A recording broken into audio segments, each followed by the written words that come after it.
Boa noite, irmãos. Boa noite, irmãs. Mais uma vez, a gente agradece ao convite a fazer essa reflexão aqui nessa noite. Hoje vamos falar de um texto, de uma mensagem, está lá no nosso Evangelho segundo o Espiritismo. Para nós iniciarmos, vamos fazer a nossa prece.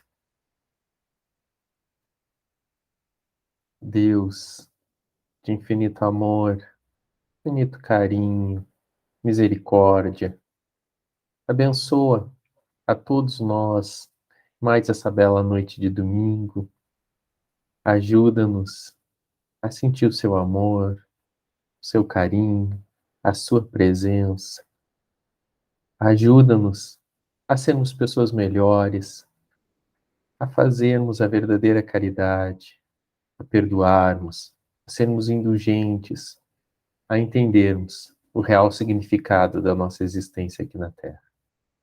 Nós o amamos muito, que assim seja. Então, meus amigos, hoje a gente vai falar de um trechinho do nosso Evangelho segundo o Espiritismo, uma mensagem que está no capítulo 6, que é um capítulo muito especial, é um capítulo que é o capítulo da consolação do nosso Evangelho, que é o advento do Espírito de verdade. Venho, como outrora, aos transviados filhos de Israel, trazer-vos a verdade e dissipar as trevas. Escutai-me. Olhem que lindo, gente.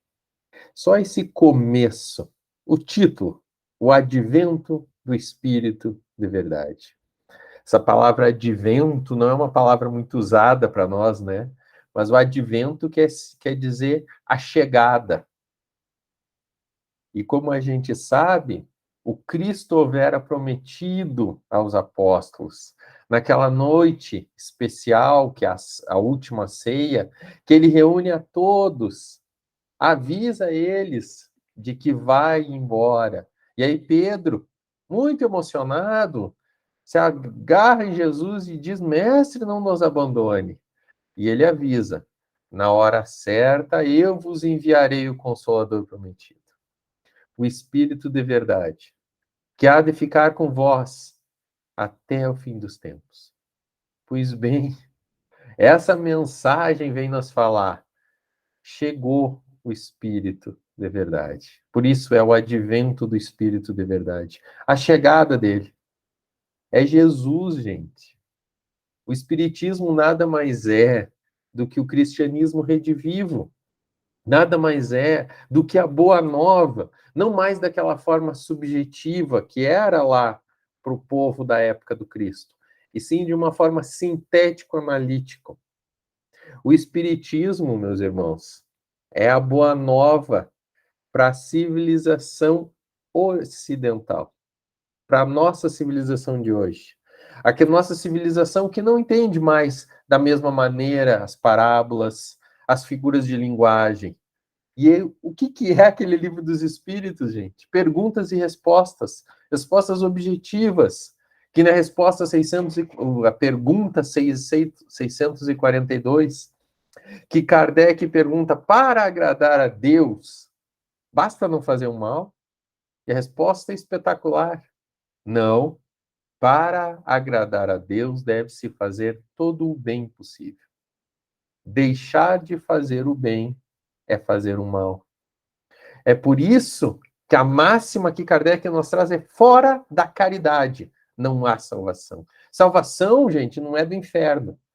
É salvação do erro moral. Mas caridade significa ação no bem. A boa nova que Jesus trouxe nunca foi passiva, ela é ativa. E ela nunca foi para os anjos, ela é para os sofredores. É por isso que o Cristo nasce na Galileia, num local que era tido como local de segunda. Existia uma máxima que dizia naquela época, assim, um ditado: o que há de vir de bom da Galileia? Eles não achavam, Galileia era coisa de segunda. Jerusalém, que era o centro intelectual, e dos 12 apóstolos, 11 são da Galileia, somente um que vem de Jerusalém. Qual é o que é de Jerusalém, gente? Judas. Para a gente entender que não é intelectualismo, não é poder econômico. Cristianismo vem para sanar as nossas deficiências, as nossas dificuldades como espírito imortal. E o advento do Espírito de verdade, a chegada do Espírito de verdade, é para nos consolar. É para nos trazer a certeza de que a morte não existe. Venham como outrora aos filhos de Israel. Jesus volta. Israel, gente, na Bíblia, ela sempre simboliza o mundo inteiro. É o Cristo voltando para nós. Olhem como continua a mensagem. O Espiritismo, como fez antigamente a minha palavra, tem de lembrar aos incrédulos que acima deles reina a imutável verdade. O Deus bom, o Deus grande, que faz germinem as plantas e se levantem as ondas. O Espiritismo vem para nos relembrar desse Deus bom, desse Deus grande. Jesus transforma completamente a forma da gente ver a Deus. Moisés trazia o Deus único, mas o Deus único que Moisés trouxe ainda era um Deus perverso, um Deus que punia os que não amavam ele, um Deus que castigava os hereges. Jesus vem e levanta a palavra amor. Emmanuel fala que quando Jesus falou amor, os povos estremeceram. Nunca houvera se ligado Deus a amor. O politeísmo, gente, que vinha antes de Moisés, nada mais era do que uma tentativa de explicar como Deus poderia permitir coisas boas e coisas ruins. Então, o que, que eles criaram? Um Deus que ajudava na colheita e um Deus que não ajudava. Um Deus que ajudava na guerra e um Deus que ajudava para isso, para aquilo. Vários deuses, porque eles não conseguiam entender a dor e o sofrimento. Moisés unificou os deuses, mas logo a nossa ignorância transformou o Deus num Deus carrasco e criou uma figura de um diabo, de um demônio, que seria um erro de Deus. Seria como se Deus tivesse criado alguém imperfeito, alguém que não fosse fadado à perfeição. Deus bom, o Deus grande. Deus, gente, ama a todos nós. Todos fomos criados simples e ignorantes, porém fadados à perfeição. O Espiritismo vem lembrar os incrédulos, aqueles que não conseguem entender. Eu era um deles. A gente não conseguia, eu trabalho na segurança pública, eu não conseguia entender. Como que você vai entender que uns nascem com saúde e outros nascem com doenças físicas? Como a gente vai explicar os acidentes de trânsito, aonde um perde a vida que não tinha nada que ver com a coisa e o outro não? Como a gente vai explicar as doenças genéticas, as mortes de crianças? Como explicar isso? O Espiritismo vem tirar esse véu quando ele lhe traz a palavra reencarnação. Mas não é só a palavra, é o conceito reencarnação. Não mais uma vida, e sim infinitas vidas. E as causas das aflições, se não são dessa existência, são de existências passadas. E mais do que isso, não um Deus que te pune, e sim um Deus que te educa. O Espiritismo vem tirar aquela máxima de merecer. Não é merecimento. Emmanuel ensina isso. Não temos o que merecemos aqui na Terra. A gente tem o que necessita, o que precisa. É isso que o Cristo ensina naquela parábola do mordomo infiel. Ele recebe muito mais do que merece. E Emmanuel vem nos explicar isso. Nós, aqui na Terra, gente, recebemos muito mais do que merecemos. A gente recebe o que necessita, o que precisa para a nossa transformação moral. E Jesus voltando para nós, através da doutrina espírita, vem nos lembrar que acima da nossa ignorância, que não consegue entender a lei divina, existe um Deus bom, um Deus grande, que nos ama e que cuida de nós. Mas como? Como Deus permite que eu sofra? Como esse Deus que me ama tanto permite as aflições, as dificuldades? A ressignificação da dor, podemos dizer assim, é o maior consolo que a doutrina espírita vem nos explicar, vem nos trazer. O Espiritismo vem nos trazer que sim, Deus permite a dor e a aflição, mas ele permite porque ela é necessária para o nosso atual estágio evolutivo. Aqui é um planeta de provas e expiações. Toda a minha inferioridade, minha, Juliano, como pessoa falível, vai gerar coisas ruins, vai gerar acontecimentos desagradáveis. Porém, o meu erro moral só chega na porta do meu irmão se isso é autorizado pela providência divina. Então, como ensina Emmanuel, a providência divina gerencia o mal que todos nós geramos. De modo que, se a aflição está batendo na minha porta, ela passou por aquela lei divina que está lá no nosso livro dos Espíritos, a lei de amor, justiça e caridade. Isso significa dizer que o que está chegando é bom, é justo, principalmente, é necessário para a minha mudança íntima. Lembrando que o Cristo disse, escândalos são necessários, mas ai daquele que faça o escândalo. Aquele que está errando, ele sempre vai ter que se reparar. Como nos ensina Kardec na obra Céu e Inferno, arrependimento, expiação e reparação para cada falha moral. Mas para nós hoje, gente, cabe a gente se lembrar dessa lei imutável e perfeita que Jesus trouxe, esse Deus amor, e que agora o Espiritismo vem relembrar para nós. Que se eu estou passando por alguma dificuldade, eu não estou sendo injustiçado. Posso até ser injustiçado do ponto de vista dos homens. E certamente posso até ser. Mas do ponto de vista da lei divina, Deus está permitindo que eu tenha essa experiência ruim para minha mudança moral. Infelizmente, gente, a maioria de nós só se transforma quando a dor nos visita. Ensina Emmanuel. Deus chama 1000 vezes pelo amor e poucas vezes pela dor. A grande maioria de nós só se transforma na hora difícil. E a doutrina espírita vem nos explicar. Toda dor e toda aflição sempre estão vinculadas a uma ausência de virtude.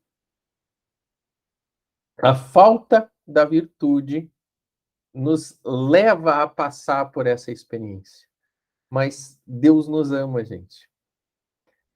E nos ensina que toda dor e toda aflição sempre tem uma hora certa para acabar. Lembrem-se disso. O Chico nos fala essa história. Tem aquela história belíssima de que ele era muito devoto de Nossa Senhora, né? E ele sonhava em receber uma mensagem de Nossa Senhora. Um belo dia, depois de muitos anos de trabalho, Emmanuel chegou para ele e disse: Chico, tem uma mensagem de Nossa Senhora para ti. E o Chico prontamente puxou um calhamaço de folha, duas, três canetas, achou que vinha uma mensagem gigante. E Emmanuel disse assim para ele: isso também passa. E o Chico escreveu ali.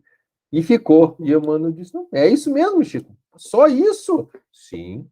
Para te nunca esquecer, Chico, que todas as glórias da terra, todas as vitórias mundanas passarão. E todas as aflições, todas as dificuldades, todos aqueles que te agridem, que te atacam, também passarão. Tudo passa, gente. Por maior que seja a dificuldade, ela sempre tem uma hora certa para terminar. Então, esse consolo, olha que continua a nossa mensagem. Vou botar aqui para frente. Revelei a doutrina divinal. Isso é Jesus, gente, dizendo para nós. Revelei a doutrina divinal. Como um ceifeiro, reuni em feixes o bem esparso no seio da humanidade e disse: vinde a mim, todos vós que sofreis.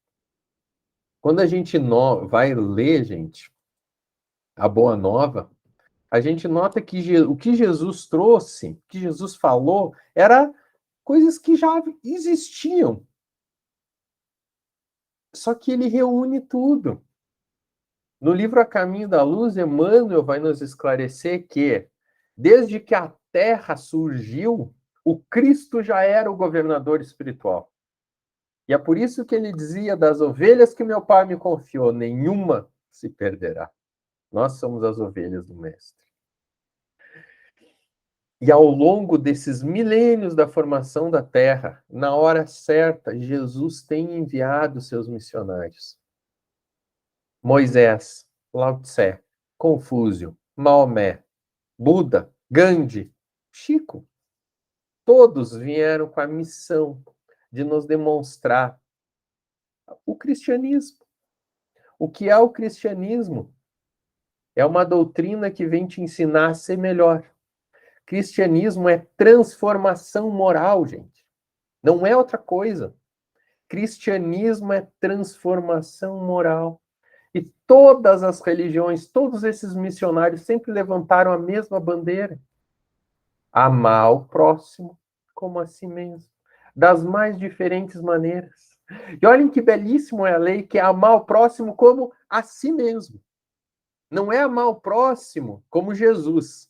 Nenhum de nós ia conseguir. Mas amar o próximo na medida da nossa capacidade. É isso que Jesus vem trazer. É isso que o Espiritismo vem lembrar. É você fazer o seu melhor. É você se transformar moralmente. É por isso que a gente não pode ficar perdendo tempo com quimeras, com intelectualismos. A gente tem que voltar para nós e lembrar que o convite é para a nossa transformação moral. Tem uma das histórias do Divaldo que eu gosto muito, acho muito linda. Tem até no filme dele essa passagem ali, né? Que ele está começando o trabalho de médium dele, e ele vai visitar no Rio de Janeiro, se não me engano, uma que foi a mentora dele. E aí ele acompanha uma sessão de desobsessão, que se chama, de atendimento do mundo espiritual.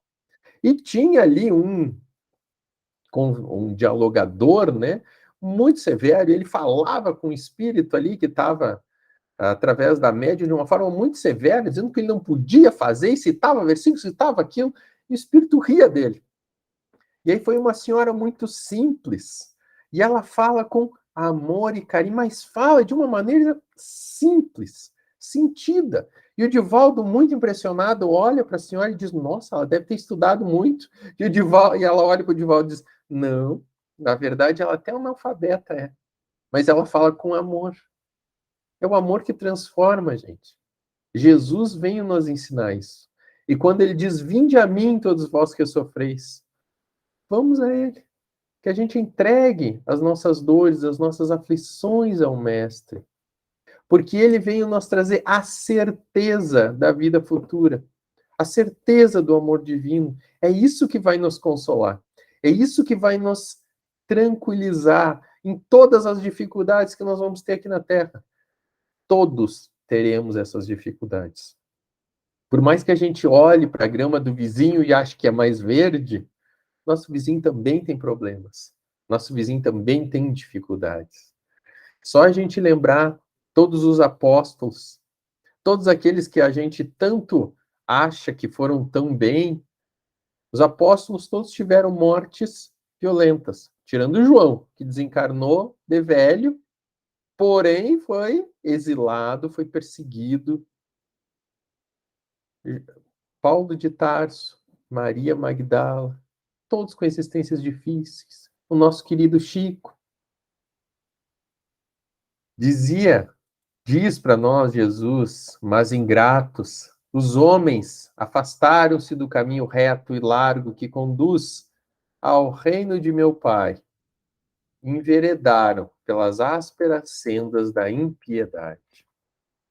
Nós, apesar de todo o amor do Cristo, nós escolhemos o caminho largo, o caminho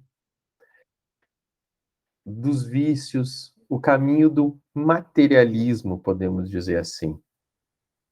Por que o Espiritismo vem levantar essa bandeira e vem trazer a ideia o conceito da reencarnação, não só a palavra. A palavra é muito pouco. O conceito, a certeza das muitas vidas, gente, é essa que vai transformar a nossa sociedade. É por isso que o Espiritismo tem essa missão tão grande de ser a terceira revelação divina. O que vai ser essa terceira revelação divina? Vai ser uma nova forma, como já ensina Emmanuel, o Espiritismo não é a religião do futuro, e sim o futuro das religiões. Os conceitos da doutrina espírita é que se incorporarão nas outras religiões. Assim como a religião mosaica não dominou todas as religiões, mas o conceito dos Deus único que ele trouxe se alastrou pela humanidade. O conceito que Jesus traz de um Deus amoroso e da vida futura se espalha por todas as religiões. O conceito das muitas vidas que a doutrina espírita traz, ele vai se espalhar por todas as religiões. E quando a gente viver não mais como uma vida, e sim como várias vidas, o materialismo não vai mais ter lugar. O fato, a criminalidade não vai mais encontrar a guarita, pois teremos a certeza de que vamos reparar os nossos erros. A certeza da justiça divina se completará. A certeza de que o amor de Deus existe. Está tudo na chave. A chave é a reencarnação. A chave é as muitas vidas. E para nós, hoje, que já temos essa ciência, não nos cabe ficar pensando, filosofando do que vamos para trás. A busca hoje é pensar o que vamos ser amanhã. Não mais ficar pensando, porque eu fui isso, porque eu fui... Não, isso não importa. O que importa, gente, é que agora, em 2022, a gente está definindo a nossa família da próxima existência. Está definindo a nossa posição social da próxima existência. Está definindo se teremos uma existência tranquila ou se teremos uma existência muito atribulada, cheia de dificuldades.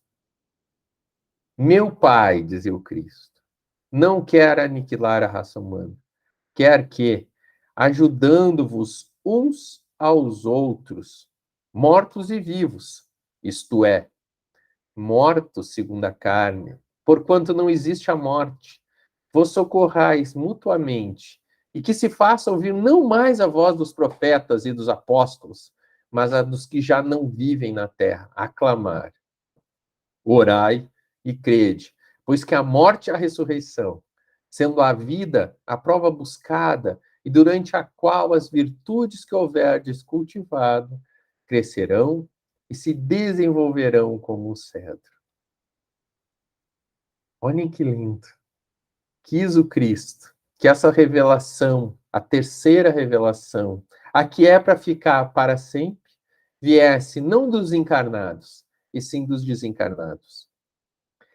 E que a gente se lembrasse, orar e crede, a morte e a ressurreição. Ninguém morre, gente. A gente só volta para a nossa verdadeira casa. A nossa encarnação aqui é a prova buscada, durante a qual as virtudes que houver cultivado crescerão. Nós todos somos espíritos imortais. A gente reencarna aqui porque não éramos felizes o suficiente no mundo espiritual. A gente reencarna aqui para cultivar essas virtudes. Ninguém reencarna para ser rico, ninguém reencarna para trocar de carro todo ano, ninguém reencarna para ser o homem mais poderoso do mundo. Assim como ninguém reencarna para ser um assassino, ninguém reencarna para ser um criminoso. A gente reencarna aqui para se transformar moralmente. Nós, hoje, abençoados pelo Espiritismo, sabemos disso. Sabemos que as dores e as aflições que batem na nossa porta sempre têm uma finalidade útil. O que não é apologia à dor, pelo amor de Deus. Tá com problema, faz de tudo para resolver ele. Busca. A ideia do coitadinho que fica encolhido, chorando, isso não é cristianismo. Cristianismo é ação, é transformação. Tá com problema? Busca melhorar. Faz de tudo para melhorar. Tudo lícito, obviamente. E lícito moralmente também. Porém, se você não conseguir, tenha certeza de que você está passando por algo que a providência divina está permitindo para a tua mudança íntima. Sempre cabe a nós fazer uma reflexão da nossa existência. O que eu preciso aprender com esta experiência? Sempre. Temos a família que precisamos. Temos o local de trabalho que precisamos. Temos a posição social que precisamos. Sempre necessidade, nunca merecimento, gente. Porque senão a gente entra naquela ideia, fulano está passando aquela expressão, merecia, né? Triste quando o espírita fala isso. Nossa, olha lá, mereceu, né? Gente, está faltando a aula da caridade, a aula do perdão e principalmente a aula da indulgência, da empatia que Jesus tinha para com todos nós. Dizia Jesus, nessa linda mensagem, homens fracos, que compreendeis as trevas das vossas inteligências, não afastais o facho que a clemência divina vos coloca nas mãos para vos clarear o caminho e reconduzir-vos, filhos perdidos ao regaço de vosso Pai. Não fujam, gente. Uma das coisas que a gente nota, principalmente nos grupos de ESD, a pessoa chega na casa espírita querendo a cura do corpo. A gente procura a doutrina espírita para curar as doenças do corpo, para curar as doenças da conta bancária, e a gente não entende que Jesus não veio para a terra. Meu reino não é desse mundo. Jesus veio para curar espíritos. O espiritismo é para cuidar do espírito imortal. É por isso que na casa espírita séria não tem cura, não tem cirurgia espiritual, não tem reiki, cromoterapia, não tem essas coisas. Não que não funcione, mas é que não é a finalidade. Todas as terapias são terapias, não nos cabe ficar julgando, valorando, mas o espiritismo é para transformar espíritos imortais, é para curar o que nós realmente somos. O corpo de carne vai desencarnar. Até Lázaro, que o Cristo ressuscitou, desencarnou. O nosso também vai. A missão é transformar espíritos imortais. Sinto-me por demais tocado de compaixão pelas vossas misérias, pela vossa fraqueza imensa, para deixar de estender mão socorredora aos infelizes transviados, que, vendo o céu, caem nos abismos do erro. Crede, amai, meditai sobre as coisas que vos são reveladas. Não mistureis o joio com a boa semente, as utopias com as verdades. Isso é uma mensagem para nós espíritas. Que a gente não misture as nossas inferioridades no manancial belíssimo que é a doutrina espírita. Que a gente não fique querendo adaptar. O cristianismo primitivo, ele termina ali no século IV, mais ou menos, no ano de 325, Quando começa a entrar os dogmas, que a gente não faça isso com a beleza do Espiritismo. É muito simples, gente. É fazer o máximo possível para o meu próximo. A gente não ficar colocando as nossas inferioridades, as nossas visões deturpadas dentro de uma coisa tão linda. E é por isso que o Cristo, os dois mandamentos para o espírita: espírita, amai-vos, esse é o primeiro ensinamento. Instruí-vos, esse é o segundo. Porque amai-vos é o primeiro. Porque a primeira ação é fazer todo o bem que você pode. Ama o teu próximo, mas continua te instruindo. Ama o teu próximo, mas busca te melhorar para você ser mais, você ter maior capacidade ainda de amar. Mas não deixa de amar conforme está agora. É espetacular essa reflexão, gente. Porque a gente tem a mania de deixar para depois. Humberto Campos, ele traz um texto, já estamos encerrando, gente. Ele traz um texto belíssimo que ele fala que o ataque contra os espíritas não é desacreditar a fé, não é dizer que Deus não existe, não é fazer ele material. Não. O ataque contra o espírita é fazer ele deixar para amanhã o que tem que ser feito hoje. Amai-vos agora, agir agora, fazer o bem agora e continuar se instruindo, continuar se melhorando. Mas faz o que tu pode agora. A gente está sempre colocado no lugar certo. Se a gente tem, a gente está num local de trabalho, é lá que a gente tem que ser espírita. A gente não pode ser espírita somente na casa espírita. A gente tem que ser espírita no local de trabalho, no trânsito, no supermercado, dentro da família. Seja espírita em todo lugar. No cristianismo, encontram-se todas as verdades. São de origem humana os erros que nele se enraizaram. Eis que do além-túmulo, que julgáveis o nada, vozes vos clamam, irmãos, nada perece. Jesus Cristo é o vencedor do mal, sede os vencedores da impiedade. Muito linda essa mensagem, gente. Cabe aí uma reflexão todo o tempo nessa linda mensagem. Que a gente nunca esqueça, gente.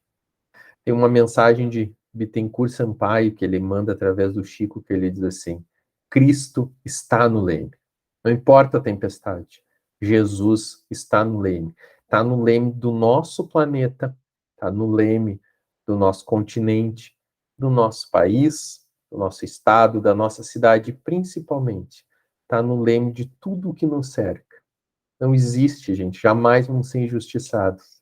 As dificuldades estão aí para todos nós. E elas estão aí para a nossa transformação moral. Que a gente tenha fé, tenha certeza e busque sempre fazer o que é certo, mas o que é certo do ponto de vista moral. E aí sim, nós seremos os vencedores da Terra. Muito obrigado, gente. Uma nossa prece, então, para a gente terminar. Deus, muito obrigado por todo o amor que o Senhor nos possibilita.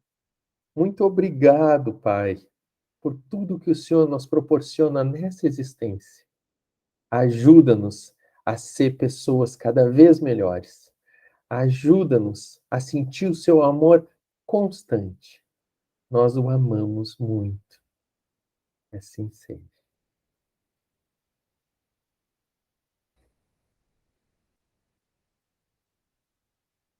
Obrigado, gente.